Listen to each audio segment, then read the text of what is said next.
সবচাইতে কষ্টকর আর সবচাইতে ক্ষতিকর মানসিক অবস্থা হলো একদম নিরাশ হয়ে যাওয়া। সবচাইতে ক্ষতিকর মানসিক অবস্থা এটা। এমনকি অমুসলিমরাও তারা যখন একেবারেই আশাহীন হয়ে যায় তখন ড্রাগ ওভারডোজ করে, কেউ কেউ আত্মহত্যা করে, সব ধরনের অপরাধ করতে থাকে। যখন তারা নিরাশ হয়ে থাকে, নিজেদের নিয়ে আর কোনো আশাই বাকি থাকে না, তখন যা ইচ্ছা তাই করতে থাকে। যখন কেউ নিজের আত্মার একেবারে নিম্নতর অবস্থায় চলে যায় তখন সেই মানুষের মনে আর কোনো প্রকার আশারই অস্তিত্ব থাকে না। কিন্তু আল্লাহ আজ্জা জাল্লা আমাদের আশাহীন করে রাখেননি। আল্লাহ রসুল সাল্লাল্লাহু আলাইহি সাল্লাম আমাদের অনেক আগেই বলে গিয়েছেন, কুল্লু বানি আদম খাত্তাউন, প্রত্যেক আদম সন্তান ভুল করে। অন্তত এখন তো আমরা জানি এই কথাটি, আল্লাহ রসুল নিজেও স্বীকার করেছেন সাল্লাল্লাহু আলাইহি সাল্লাম। কিন্তু এরপর তিনি বলেন, ওয়া খায়রুল খাত্তাইন আত-তাওয়াবুন, ভুলকারী মানুষদের মধ্যে সর্বোত্তম হলো যারা আল্লাহর কাছে ফিরে আসে, তারা ফিরে এসে আল্লাহর কাছে ক্ষমা চায়। অন্যভাবে বললে আল্লাহ এই দরজা আমাদের জন্য খুলে রেখেছেন।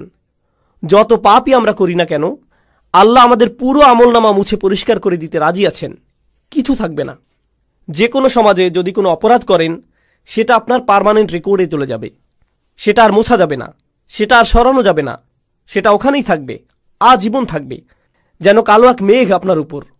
যেসব মানুষ যে কারণেই হোক এসবের মধ্য দিয়ে গিয়েছেন, বের হবার পর তাদের চাকরি খুঁজতে খুব কষ্ট হয়েছে। কেউ তাদের ব্যাকগ্রাউন্ড চেক করলে আর চাকরি দেয় না, কারণ তাদের রেকর্ডে কিছু একটা আছে।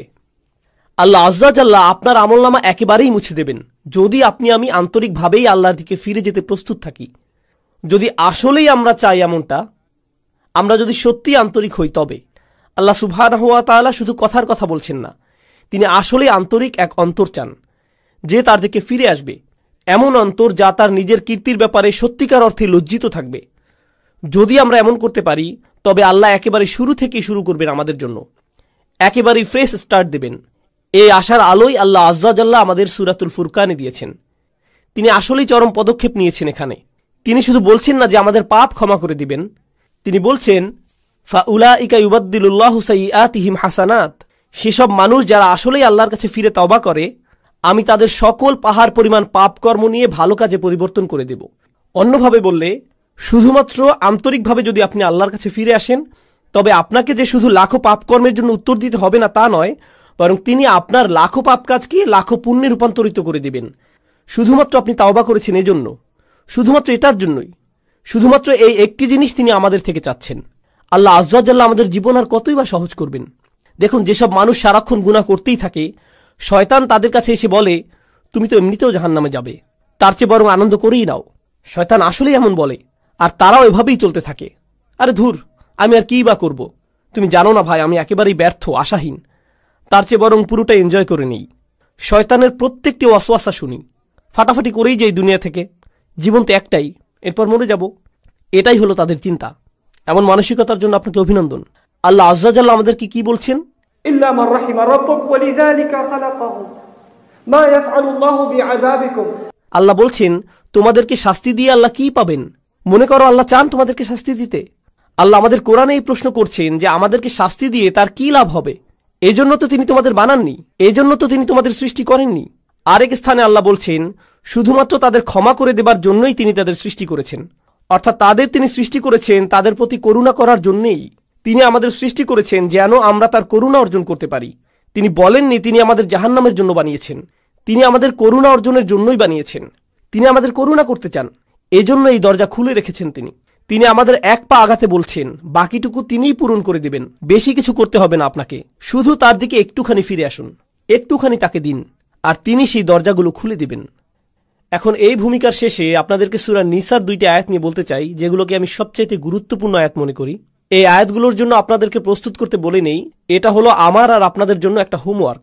সাধারণত খুতবা থেকে হোমওয়ার্ক অ্যাসাইনমেন্ট দেওয়া হয় না, কিন্তু আমি একটা দিচ্ছি। আমি চাচ্ছি আপনারা বাসায় যে এক টুকরা কাগজ নিয়ে তাতে আপনার মতে একটা পারফেক্ট দিনের বর্ণনা লিখুন। যদি আজকে রাতে ফেরেশতা আসে আপনার আত্মা নিয়ে যেতে, যদি মৃত্যুর ফেরেশতা আপনার জান কবজ করতে আজকে রাতে আসে, আর মুসলিম হিসেবে দিন যেমন হওয়া উচিত ঠিক তেমনটি আমার ছিল কিনা, তাহলে আমি অন্তত বলতে পারবো যে আমি মুসলমানের মৃত্যু পেয়েছি, আমি পুণ্যবান মৃত্যু পেয়েছি, সুন্দরভাবে মারা গিয়েছি। এরকম দিন দেখতে কেমন হবে? কোন সময় ঘুম থেকে উঠবো আমি? আমার স্ত্রী সন্তানদেরকে কি বলবো? কোন সময়ে আর কোথায় নামাজ পড়বো আমি? হয়তো আমি অফিসেও যাব সেদিন, কিন্তু সেখানে আমার আচরণ কেমন হবে? সেক্রেটারির সাথে কিভাবে কথা বলবো, আমার চোখ কোথায় থাকবে, আমি কম্পিউটারে কি দেখব, আমার বসের সাথে কতটা সৎ থাকবো আমি যদি জানি সেই রাতেই ফেরেশতা আসবে, তবে সেই দিনটা কেমন যাবে? মুসলিম হিসেবে একটা পারফেক্ট দিন দেখতে কেমন হবে? এই দিনটি কিন্তু আপনার ক্ষমার বাইরে যাবার দরকার নেই। দিনটি হতে পারে যে কোনো সাধারণ দিন। আপনার যা করা উচিত তাই করছেন। এতে যেসব জিনিস থেকে দূরে থাকার কথা আপনি দূরেই থাকছেন। খুব একটা কঠিন না কিন্তু আপনি যদি বিস্তারিত রুটিন করতে চান নিজের জন্য, আমরা সবাই এক এক রকম, আমিও ভিন্ন রকম, কিন্তু যদি নিজের একটা বিস্তারিত রুটিন বানান যেখানে পারফেক্ট একটি দিন কাটাবেন, আর সেই দিনের সবচাইতে গুরুত্বপূর্ণ অংশ হলো দিনটির খুঁটিগুলো। একটি বিল্ডিংকে যেভাবে খুঁটিগুলো ধরে রাখে ঠিক সেভাবে, তাই না? ঠিক তেমনি আমাদের দিনকে ধরে রাখে 5টি খুঁটি, 5টি সালাওয়াত, 5টি নামাজ। তো আপনার রুটিনের সেই অংশটি যেন ঠিক থাকে, খেয়াল রাখবেন এটা যেন থাকে। এর মাঝে কি করেন, এগুলোর মধ্যখানে কি করেন? ইন্না সলাতা কানাত আলাল মুমিনিনা কিতাবাম মাওকুতা। যেটা অর্জন করা সম্ভব সেটার প্রতি আমার আপনার কাজ করা উচিত। এটা আমি আপনি কিন্তু অর্জন করতে পারি। আমার দৈনন্দিন চিত্র এমনই হওয়া উচিত। কিন্তু কেন এমন হয় না দিনগুলো? কেন দেরিতে ঘুম থেকে উঠি আমি? সম্ভবত দেরিতে ঘুমাতে যাই। তাই কেন এত দেরিতে ঘুমাতে যাই? কারণ সম্ভবত মধ্যরাত পর্যন্ত আমি মুভি দেখি। সম্ভবত সেটা বন্ধ করে সময় মতো ঘুমাতে যাওয়া উচিত আমার। কেন দোয়া করার সময় আমার কখনো কান্না আসে না? সম্ভবত আমি অনেক দিন যাবৎ আল্লাহর ঘরে যাইনি, তার কাছে যাইনি। শুধুমাত্র সেখানে যাই জুমার সময়, তাও আবার যখন তা একেবারে শেষের দিকে, যেন আবার নিজের জীবনে ছুটে যেতে পারি। কেন প্রত্যেকবার সালাতে যখন সিজদায় যাই উঠে দাঁড়ানোর জন্য ছটফট করি? যেমন সুবহান রব্বিল আযীম, সুবহান রব্বিল আলা, যেন এমনটা এতই তাড়াতাড়ি বলি আমি, কারণ আমার সেখানে বেশিক্ষণ থাকতে ইচ্ছে হয় না। আমার তো অনেক কাজ আছে, আমার জরুরি কাজ শেষ করতে হবে, তাই না? আল্লাহর সামনে নিজের মাথা নিচু করার চাইতে জরুরি আর কি হতে পারে? আমি বুঝি না আমরা কিভাবে নিজেদের বুঝ দিতে পারি এটা নিয়ে। সেই একটি জিনিস যা আল্লাহ তাকে করতে বলেছিলেন, সেই একটি জিনিস যা সে করতে অস্বীকার করেছিল, এই একটি জিনিস আমাদের তিনি প্রতিদিন করতে বলেছেন। আর আমরা যদি করিও সেটা যেন কৌতুক, কোনো রকম করে দৌড়। এটা তো কিছুই না। কি এটা? সিজদা। এজন্যই আপনার উচিত দিনের রুটিন বানানো। এখন আয়াতটি শুনুন। ইন্নামাত তাওবাতু আলাল্লাহ। তাওবা শুধুমাত্র আল্লাহর জিম্মাদারিতে। আল্লাহ যে শব্দটি বলেছেন ইন্নামা কালিমাতাল হাসাল বিহাদিহিল আয়াহ, এই শব্দের মানে কি? এর মানে হলো আল্লাহ যা বলবেন এখন তা হলো একটি বিশেষ চুক্তি, শুধুমাত্র নির্দিষ্ট কিছু ব্যক্তির উপর কার্যকর করা হবে, সবার জন্য এটা না। এটা শুধুই তাদের জন্য যাদের বর্ণনা এখন দেয়া হবে। তিনি বলছেন আল্লাহ, কিছুই আল্লাহর উপর বাধ্যতামূলক নয়। আল্লাহ কিছুই করতে বাধ্য নন, শুধুমাত্র যা নিজের উপর বাধ্যতামূলক করেন সেগুলো ছাড়া। তিনি বলছেন আল্লাহ, আল্লাহর উপর এটা বাধ্যতামূলক যে তিনি নির্দিষ্ট ব্যক্তিদের তাওবা কবুল করবেন। আল্লাহ কিছু মানুষের তাওবা কবুল করাকে নিজের উপর আবশ্যক করে নিয়েছেন। কারা এই লোক? লিল্লাযীনা ইয়ামালুনা সুআ বিজাহালাতিন, সেই লোক যারা পাপ করে। এখানে আমি সাধারণ অনুবাদ করে দিচ্ছি, যারা পাপ করে। আল্লাহ মাত্রই বললেন তিনি নিজের জন্য যারা পাপ করে তাদের ক্ষমা করা বাধ্যতামূলক করে নিয়েছেন। তিনি কিন্তু আরও বলেছেন, চলুন দেখি এই লোকগুলো কারা। আর সেটার আগে ইয়ামালুন শব্দের প্রতি একটু মনোযোগ আকর্ষণ করছি। ইয়াফআলুন শব্দের তুলনায় আরবি ভাষায় কিছু করা বোঝাতে 2টি শব্দ আছে, ইয়াসনাউনও আছে। এগুলো সবই কিছু করা বোঝাতে ব্যবহৃত হয়। ইয়ামালুন মানে হলো আপনার উদ্দেশ্য ছিল, এমন না যে আপনার ভুল হয়েছে, বরং আপনি করেছেন, আপনি জানতেন কি করছেন, আপনি ভুল করেছেন। এটা এমন না যে আপনি কিছু একটা বলে ফেললেন কিন্তু বলার সময় খেয়াল ছিল না যে ভুল করছেন, সেটা উদ্দেশ্যহীনভাবে। আমি উদ্দেশ্যের কথা বলছি, এটা কোনো ভুল নয়। তওবার প্রথম ধাপ হচ্ছে আমাকে আপনাকে অন্তত স্বীকার করে নিতে হবে যে পাপ করেছি। অজুহাতের পেছনে লুকানো বন্ধ করতে হবে। আল মাআযিরু মাকাযির, অজুহাত হলো মিথ্যে কথা। অজুহাত মানে এটাই, আপনি যদি অন্তত নিজের সাথে সৎ থেকে বলতে না পারেন যে হ্যাঁ আমি ভুল করেছি, আমি পাপ করেছি, কোনো অজুহাত নেই। যেমন আমি আর অজুহাত দিতে পারবো না, আমি আমার অজুহাতের পেছনে লুকাবো না, তাই না? প্রত্যেকবার কোনো ভুল হয়ে গেলে শয়তান এসে বলে না না এটা তোমার দোষ না, সমাজের দোষ। তুমি অনেক চাপের মাঝে ছিলে, তুমি অনেক চাপের মধ্যে ছিলে, তুমি তখন খুবই রেগেছিলে, তোমার বন্ধুর দোষ ওটা, অমুকের দোষ সেটা, তারা তোমাকে বাধ্য করেছে, সে তোমাকে বাধ্য করেছে, এজন্যই এমনটা হয়েছে, খুবই গরম ছিল সেদিন, খুবই ঠান্ডা ছিল সেই দিন। সুবহানাল্লাহ, কত অজুহাত চলে আসবে আপনার ভেতর। আর যেটা করবেন না তা হলো নিজের ভুল স্বীকার করা। আল্লাহর কাছে ফিরে আসার প্রথম ধাপই হলো আমাকে আপনাকে আমাদেরকে স্বীকার করতে হবে যে আমরা পাপ করেছি। এটা অপমানজনক। মানুষ অজুহাত কেন দেয় জানেন? কারণ নিজের ভুল স্বীকার করাটা বিব্রতকর। এটা বিব্রতকর।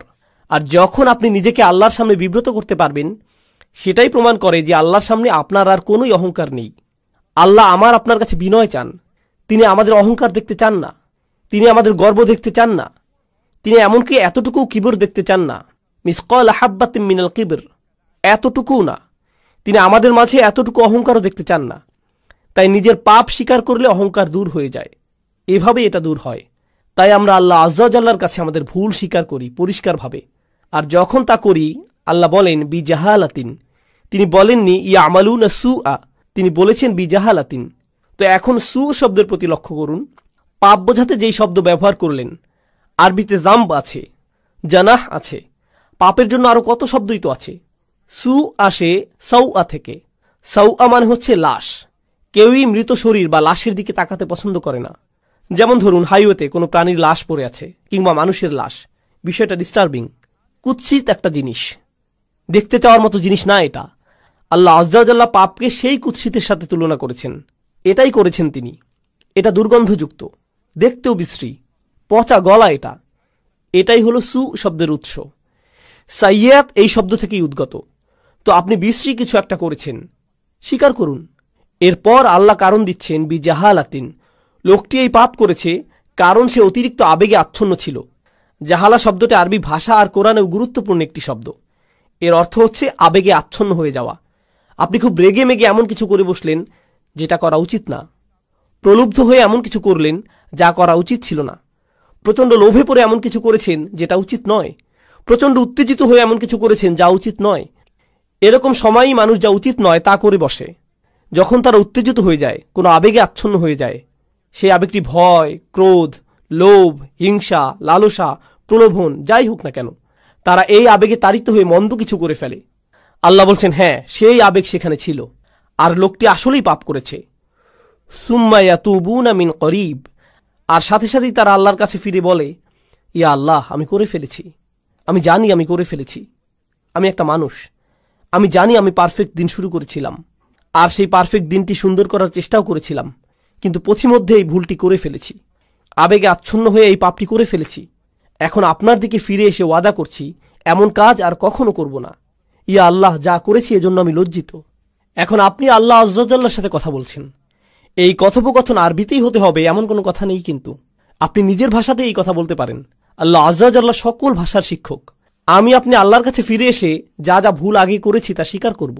ফাউলাইকা ইয়াতুবুল্লাহু আলাইহিম, তারাই সেই সব লোক যাদের তাওবা আল্লাহ কবুল করেন। তারাই সেই সব মানুষ যাদের জন্য তিনি দরজা খুলে দিতে চান। সেই দরজাটি আপনার জন্য বন্ধ না। আপনি আশা ভরসার অতীতে চলে যাননি। আর পরের আয়াতে যাবার আগে আমি আরেকটি ব্যাপার যোগ করতে চাই, সেটা পুরো বিষয় সম্পূর্ণ করবে। সেই আয়াতটি ছাড়া বিষয় পূর্ণ হবে না। খুবই গুরুত্বপূর্ণ। তা হলো, অন্যেরা যেভাবে আপনাকে দেখে আপনি নিজেকে সেভাবে ভাববেন না। নিজেকে অন্যদের মতো করে বিচার করবেন না। একই সাথে অন্যেরা আপনার সম্পর্কে যেই খারাপ কথা বলে সেটা দিয়েও নিজের বিচার করবেন না। আপনি খুব খারাপ, আপনি দুর্নীতিগ্রস্ত, আপনি মুনাফিক, আপনি মিথ্যুক, আপনি ভণ্ড, আপনি অভদ্র, আপনি জাহান্নামে যাবেন, ইত্যাদি ইত্যাদি ইত্যাদি ইত্যাদি। এগুলোর কোনোই অর্থ নেই। মানুষ আপনাকে চেনে না, আল্লাহ জানেন। মানুষ যদি বলে আপনি কোনো কাজের না, আপনাকে দিয়ে কিছুই হবে না, ইত্যাদি ইত্যাদি, এর মানে এই নয় যে আল্লাহ আপনার সম্পর্কে সেটাই ঠিক করেছেন। ঠিক যেভাবে মানুষের প্রশংসা আপনাকে ভালো মানুষ বানায় না, তেমনি মানুষের নিন্দাও আপনাকে মন্দ লোক বানিয়ে দেয় না। সেটার সিদ্ধান্ত শুধু আল্লাহরই কাছে, আর কারো নয়। সেটা শুধু আপনার আর আল্লাহর মধ্যেই। আপনার সম্পর্কে মানুষের মন্তব্য যেন আল্লাহর সাথে সম্পর্ক নষ্ট না করে দেয়। তারা আল্লাহর কাছ থেকে তথ্য নিয়ে আপনার ব্যাপারে মন্তব্য করেনি। তাদের সেই তথ্য নেই, শুধু তার কাছেই আছে।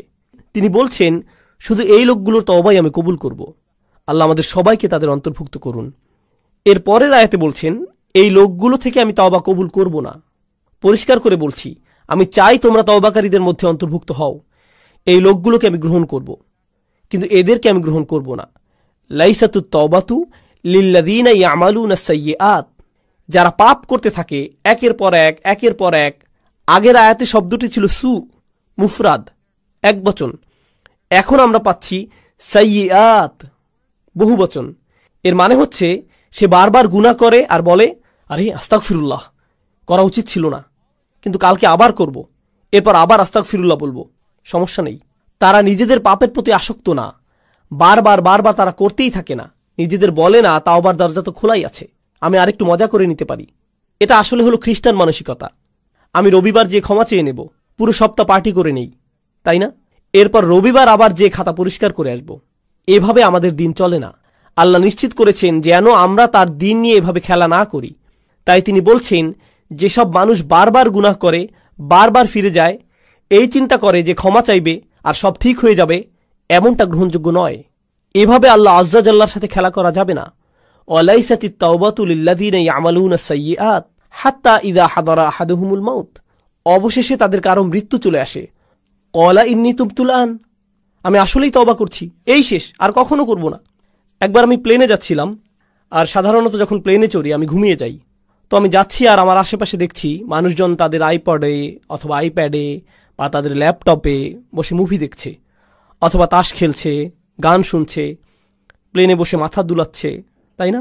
তো ঘুম ভেঙে দেখি প্লেন হঠাৎ 50 ফিটের মতো নেমে গেছে, কেবিনের প্রেশার বদলে গেল, মালাকুল মৌতের কাপগুলো নেমে এলো, তাই না? তখন আশেপাশে সবাইকে কি করতে দেখেন? সবাই দোয়া করছে, একেবারে সবাই। ও আল্লাহ, আমি সরি, আমি সরি, আমি সরি। সবাই এমন করছে। কি ধর্ম সেটা আসে যায় না, সবাই দোয়া করছে। এরপর ক্যাপ্টেন ক্ষমা চাইল, কাপগুলো উপরে উঠে এলো, প্লেন আবার স্থির হলো। এরপর কি হয় বলুন তো? প্লে বাটন আবার চাপ দেয়।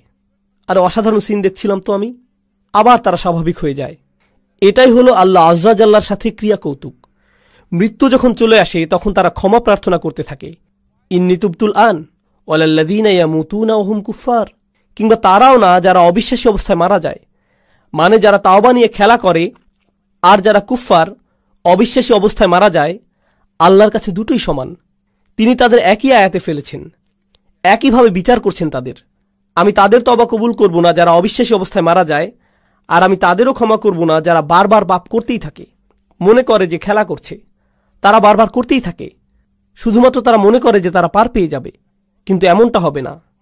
উলাইকা আ'তাদনা লাহুম আযাবান আলীম, তারাই সেই সব মানুষ যাদের জন্য কষ্টকর শাস্তি প্রস্তুত করেছি। আল্লাহর সাথে আমাদের আচরণ হবে প্রথমত নিজের ভুল স্বীকার করা, দ্বিতীয় ধাপ আল্লাহর দিকে ফিরে যেয়ে তার কাছেই পাপ থেকে বের হবার দোয়া করা, আর তিনি সেটা করবেন। আপনি বলবেন না যে গুনাহটি আমার থেকে বেশি শক্তিশালী, কারণ আল্লাহ বলছেন, লা ইউকাল্লিফুল্লাহু নাফসান ইল্লা উসআহা। আল্লাহ কারো উপরই সাধ্যাতীত বোঝা চাপিয়ে দেন না। আপনি সামলাতে পারবেন বলেই আপনাকে মানুষ হিসেবে বানানো হয়েছে। আপনি আপনার পাপের চাইতে শক্তিশালী, আল্লাহ আজ্জা জাল্লা সেটা জানেন। আপনি নিজেকে প্রবোধ দেবেন না, নিজেকে ভুল বুঝিয়ে বেঁচে যাবেন না। আপনি যেই পাপে জর্জরিত থাকেন না কেন, আপনি সেটার চাইতে শক্তিশালী। এটাই আল্লাহ আমার আপনার জন্য করেছেন। তিনি আমাদেরকে সম্মানিত করেছেন। তিনি আমাদেরকে সম্মানিত না করলে আমাদের পাপ আমাদের চাইতে শক্তিধর হয়ে যেত, শয়তান আমাদের চাইতে ক্ষমতাধর হয়ে যেত। ইন্না ইবাদি লাইসা লাকা আলাইহিম সুলতান, আমার বান্দার উপর তোমার কোনো কর্তৃত্বই থাকবে না। আল্লাহ শয়তানকে বলেছিলেন তোমার কোনো কর্তৃত্ব থাকবে না তাদের উপর, অর্থাৎ সমস্ত মন্দের উৎস শয়তানের কোনো ক্ষমতাই নেই মানুষের উপর। তাই আমাদের অজুহাত দেবার আর কোনো কারণ নেই। আপনি আপনার পাপ স্বীকার করুন, আমরা আল্লাহর দিকে ফিরে গিয়ে আমাদের ভুলকে মেনে নেই। এরপর আন্তরিকভাবে আল্লাহর কাছে ওয়াদা করুন যে এসব থেকে দূরে থাকবেন। আন্তরিকভাবে আল্লাহর কাছে ওয়াদা দিন এসব থেকে দূরে থাকবার। আপনার ক্ষমতায় যতটুকু আছে তা দিয়ে জীবন বদলে দেবার চেষ্টা করুন। সেই পাপ থেকে দূরে থাকুন, সেটা মন্দ বন্ধুদের থেকে আসুক, কিংবা কম্পিউটারের সাথে একা থাকার মাধ্যমে হোক, কিংবা অফিসের কলিগদের থেকে, যেখান থেকেই আসুক না কেন, আপনার জীবন থেকে সেসব বদলানোর চেষ্টা করুন। এটাই হলো তাওবা। সেটা অলসতার তাওবা হতে পারে। আপনি হয়তো ফজরের অনেক পরে উঠে কাজা পড়েন, আহা কাজাটা পরে নেই, তবে এটাই আপনার কাছে নর্মাল হয়ে গেছে, সিরিয়াসলি আর নেন না এটা। আপনি বলেন আমি চেষ্টা করেও পারি না। অবশ্যই পারেন। রাতে মুভি দেখা বন্ধ করে আল্লাহর সামনে দাঁড়ান, অজুহাত দেওয়া বন্ধ করুন, নিজেকে প্রবোধ দেওয়া বন্ধ করুন। আল্লাহ আজ্জা জাল্লা এই জাতিকে তখনই উপরে তুলবেন যখন এই জাতি তওবার জাতি হবে, যখন আমরা আমাদের তওবা দ্বারা পরিশুদ্ধ হব। আল্লাহ আজ্জা জাল্লা আমাদের সবাইকে তার ক্ষমা চাইবার ক্ষেত্রে আন্তরিকতা দান করুন। আল্লাহ আজ্জা জাল্লা আমাদের তাওবা গ্রহণ করুন, দিনে দিনে আরো ভালো মুসলিমে পরিণত করুন। আল্লাহ আজ্জা জাল্লা যেন আমাদের শক্তিশালী সুন্দর মুসলিম পরিবার গড়ে তোলার সামর্থ্য দেন, যারা এই দিনের সৌন্দর্য বিশ্বের সামনে তুলে ধরতে পারবে।